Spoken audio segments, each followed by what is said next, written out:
Hey there, and welcome to another episode of Miracle Mile. Today, I'm rocking a brand new microphone, in case you didn't notice. Hopefully you did, because the sound of my voice was driving me insane the last couple of months. I was just feeling that it was sounding really distorted, and up until recently I realized that I think it was related to the gain that my old mic used to have. It had a really high gain, plus the gain that my mixer adds on top of the, mix. I don't know, it just made it sound horrible. So yesterday night, after recording the whole commentary for this very episode that you're watching right now, the audio was so bad that I just went on Amazon, bought a brand new microphone, and so far I'm liking it a lot. I bought the Rode NT1, and let me know in the comments what you think. I think it's actually a significant improvement to my production quality. But before we go into the nitty-gritty of this episode, I do want to ask you something. So last couple of days, I would say like last week, I was on the FPS Discord channel with B Schoolhausen and Flux, and they were having a discussion on what is the best way to build things in City Skylines. Jay, or B Schoolhausen, was arguing in favor of zoning, basically spending some time in the building manager and just setting all the settings, making everything look right, and then just zoning away. Don't forget that he's working on Gramercy, which is the series that I was a guest on. In case you haven't seen it, I'm going to use this beautiful segue to plug it. I'm sure there's going to be a link in the description and a thing popping from the top right corner of the screen. But he was arguing that it's best to just zoning things away instead of manually plopping each individual building, which is what Flux and I tend to do. Obviously, in an example like this, and the mall that I'm building, I really couldn't zone it, because these are like unique buildings and they're pretty much clipped on top of one another. But I wanted to ask you, what is your favorite way of doing it? Obviously, there's no wrong or right answer here. It's more of like, how crazy of a control freak person you are. If you're like me, you want 100% control over everything. And to me, zoning, it's like, I always fear like stuff is going to despawn, even though we have a lot of mods that prevent that from happening. But what I want to do is I'm going to put a poll. I'm going to run a poll in this video. There's also going to be a thing popping up on the top right corner of the screen. Vote on what your preference is when it comes to detailing and just expanding your city landscapes using which technique. And also feel free to go in the comments below this video and just let everyone know what your preferred method is. I'm really curious. I'm not really, like I said, there's no right or wrong answer. I'm considering this more like a census of just to see what everyone is doing. Having said that, I think it's time to actually talk about what's happening on the screen. So let me first give you some background to where this idea came from. So I would say a couple months ago, actually right when Shape of Water came out, I went to see it at a theater in Hollywood at the Cinerama Dome. If you're familiar with LA, if you've actually been to that theater, they have like a 5-story tall parking structure. And as I was driving around looking for a place to park, it was getting really late for the movie, and there was no room. No room anywhere. So I had to venture all the way to the top floor, the one that doesn't have a roof. And what I noticed is that it seems like the company that runs the parking lots, they just rented the space to a Honda dealership, because it was just full of Honda cars everywhere with paper plates. They look brand new. So, I was thinking, oh man, that could be a good idea for Miracle Mile. The logic behind this is that the mall, having all this empty real estate, they could probably use some money for that space. So, originally I was thinking, hey, like what if there was a dealership in Ocampo and they have all this extra inventory that they needed to put in a cheap place that wouldn't cost them a fortune. So hey, Miracle Mile, perfect place to drop a lot of cars. And then I think I run this idea by B Schoolhausen on the chat the other day, and it's like, oh dude, you should do the Volkswagen graveyard set or all over the country.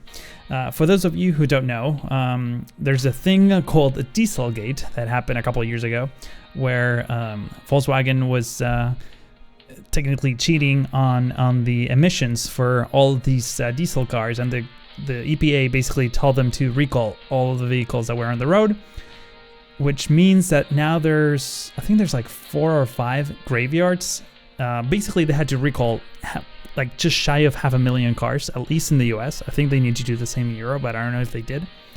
And you can see them in Google Maps. There's like huge plots of land with just hundreds and thousands of cars, just brand new cars in many respects. They're just sitting there waiting for a more promising future, I guess. And it's kind of crazy. I was trying to, there's one here in LA, or at least on the outskirts of LA. I would have loved to take out my drone and like show you some footage of that, but it's sitting right next to an airport, so I really can't film with a drone there.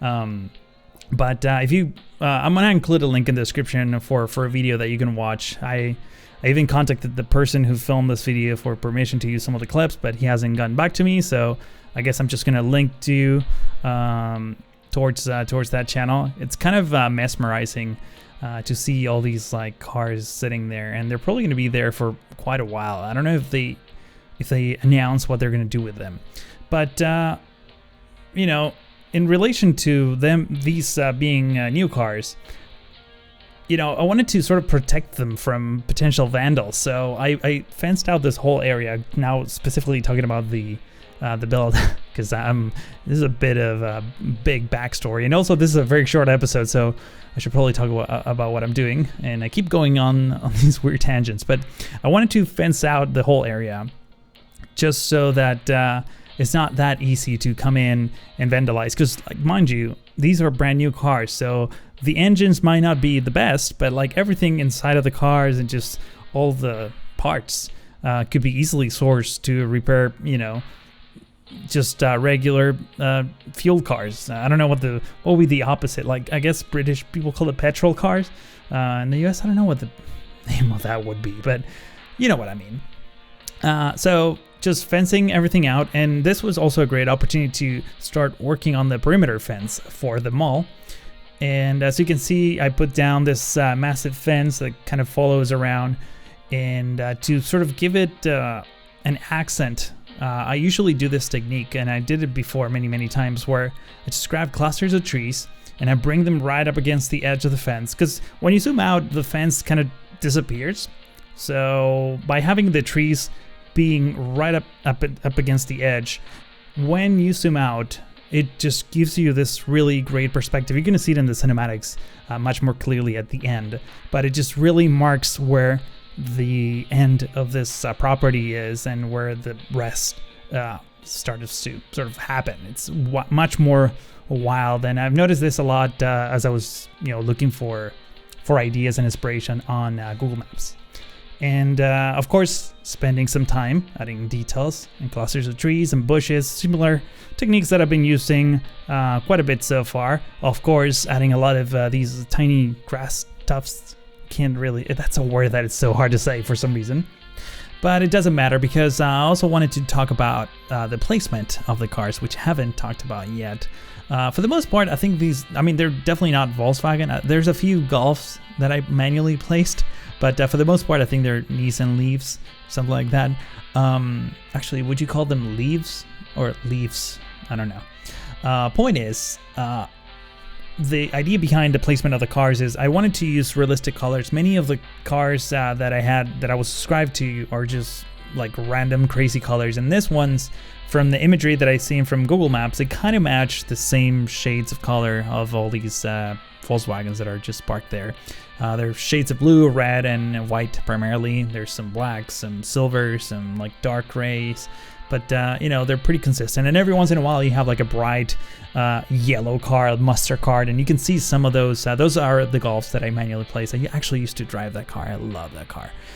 In any case, I also spent some time to like remove some of the cars to leave gaps there and make everything not super perfect. In fact, I spent some time rotating them, because these are parked by humans and not robots. So you want it to be a little bit not perfect, to help detail the scene, a little bit better.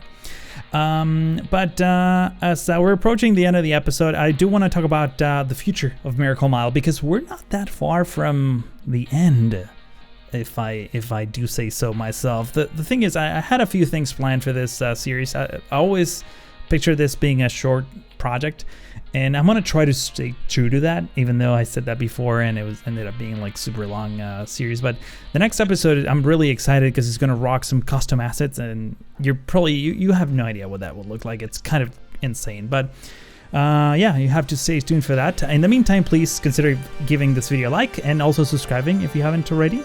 But that's pretty much all for now. Thank you so much for watching, and hope to see you in the next one.